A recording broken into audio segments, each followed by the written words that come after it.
அம்மா, அத்தை மட்டும் ஒரு ஆளா எப்படி சமைப்பாங்க? நான் போய் கிச்சனை க்ளீன் பண்ணிட்டு வந்துடுறேன். அப்படியா? அம்மா, நீங்க சரவணனையும் தேவானையும் கூட்டிட்டு போய் விளக்கேத்துங்க. சரிம்மா. ஆ, தேவான, உன்னால எந்திரிக்க முடிஞ்சா விளக்கேத்து. ஒன்றும் பிரச்சனை இல்லக்கா, நான் விளக்கேத்துறேன். சரி. சரிம்மா, அப்ப நீங்க பூஜை ரூமுக்கு போங்க. நான் போய் பால் பாயசம் ரெடி பண்றேன். சரிம்மா. Take care. இதெல்லாம் நினைச்சு வருத்தப்படாதம்மா. என்ன நீ?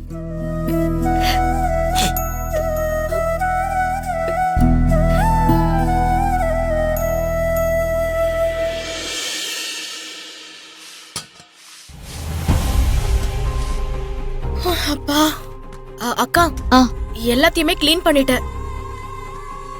தெய்வான அண்ணி ரொம்ப பயந்து போயிட்டாங்கக்கா. ஆமா பாலா, எப்படி புகையா இருந்துச்சுன்னு பார்த்தல்ல. சத்தம் கேட்டு நான் ஒரு நிமிஷம் பயந்தே போயிட்டேன். யாரும் அந்த நேரத்துல அடுப்பு பக்கத்திலேயே இல்ல.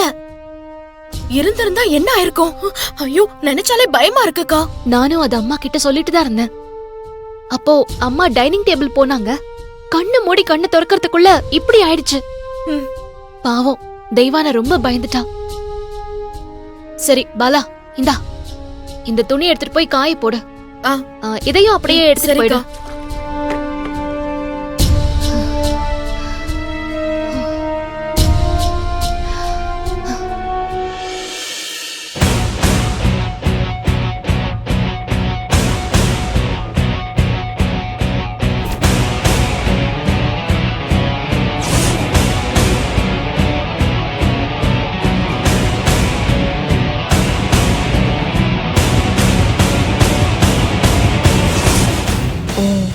இது தற்செயலா நடந்த விஷயம் இல்லையா?